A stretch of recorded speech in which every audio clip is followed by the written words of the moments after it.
Chapter 2. As the time approached for David to die, he ordered his son Solomon, "As for me, I am going the way of all of the earth. Be strong, and be a man, and keep your obligation to the Lord your God, to walk in his ways, and to keep his statutes, commands, ordinances, and decrees. This is written in the law of Moses, so that you will have success in everything you do, and wherever you turn, and so that the Lord will fulfill his promise that he made to me. If your sons take care to walk faithfully before me with all their heart and all their soul, you will never fail to have a man on the throne of Israel. You also know what Joab, son of Zeruiah, did to me, and what he did to the two commanders of Israel's army, Abner, son of Ner, and Amasa, son of Jether. He murdered them in a time of peace, to avenge blood shed in war. He spilled that blood on his own waistband and on the sandals of his feet. Act according to your wisdom, and do not let his gray head descend to Sheol in peace. Show kindness to the sons of Barzillai the Gileadite, and let them be among those who eat at your table, because they supported me when I fled from your brother Absalom. Keep an eye on Shimei, son of Gera, the Benjaminite from Bahurim, who was with you. He uttered malicious curses against me the day I went to Mahanaim. But he came down to meet me at the Jordan River, and I swore to him by the Lord, I will never kill you with the sword. So don't let him go unpunished, for you are a wise man. You know how to deal with him, to bring his gray head down to Sheol with blood." Then David rested with his ancestors, and was buried in the city of David. The length of time David reigned over Israel was 40 years. He reigned 7 years in Hebron, and 33 years in Jerusalem. Solomon sat on the throne of his father David, and his kingship was firmly established. Now Adonijah, son of Haggith, came to Bathsheba, Solomon's mother. She asked, "Do you come peacefully?" "Peacefully," he replied, and then asked, "May I talk with you?" "Go ahead," she answered. "You know the kingship was mine," he said.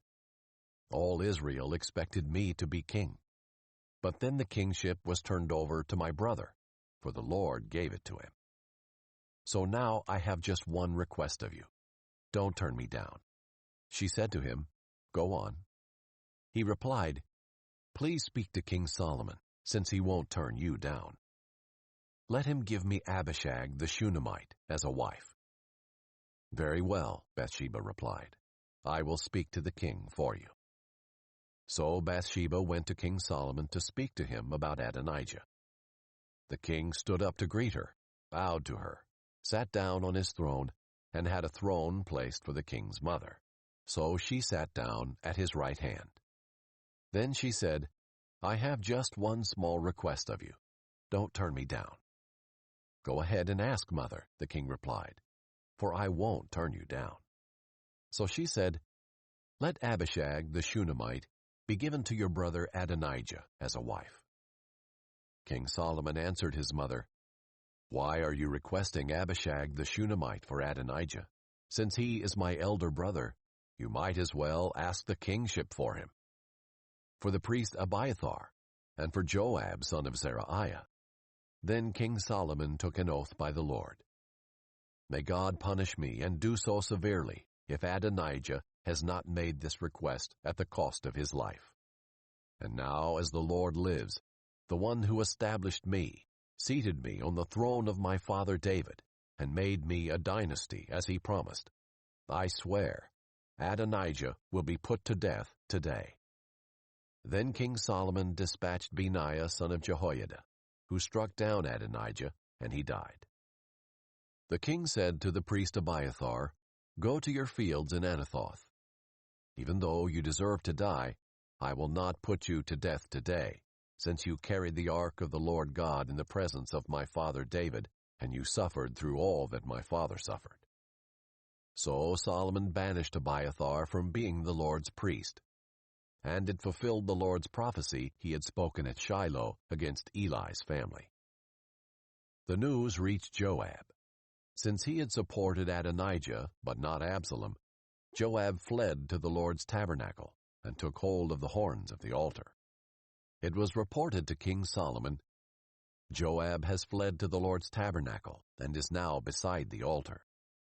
Then Solomon sent Benaiah son of Jehoiada and told him, "Go and strike him down."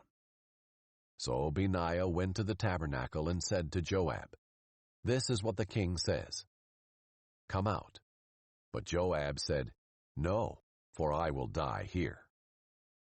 So Benaiah took a message back to the king. "This is what Joab said, and this is how he answered me." The king said to him, "Do just as he says. Strike him down and bury him, in order to remove from me and from my father's family the blood that Joab shed without just cause.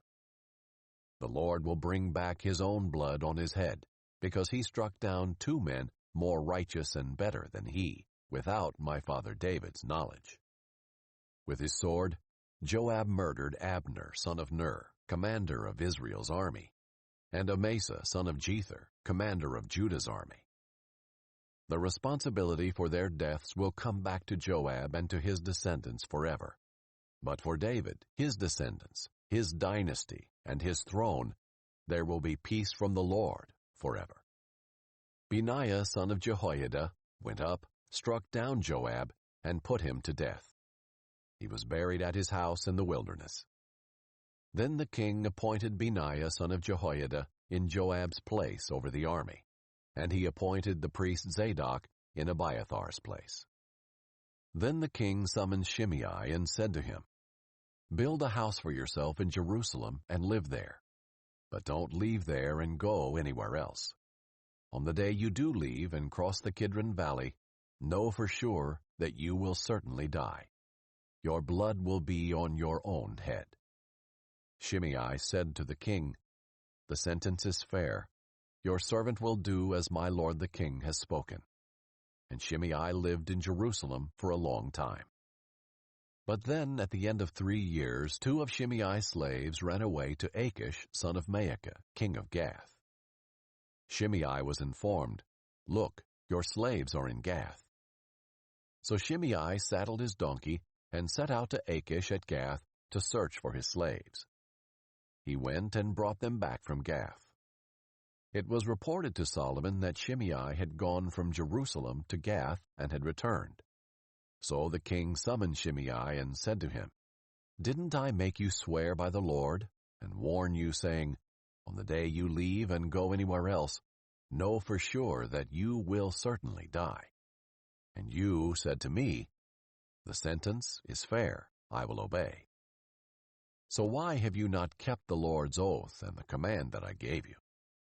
The king also said, "You yourself know all the evil that you did to my father David. Therefore the Lord has brought back your evil on your head. But King Solomon will be blessed, and David's throne will remain established before the Lord forever." Then the king commanded Benaiah son of Jehoiada, and he went out and struck Shimei down, and he died. So the kingdom was established in Solomon's hand.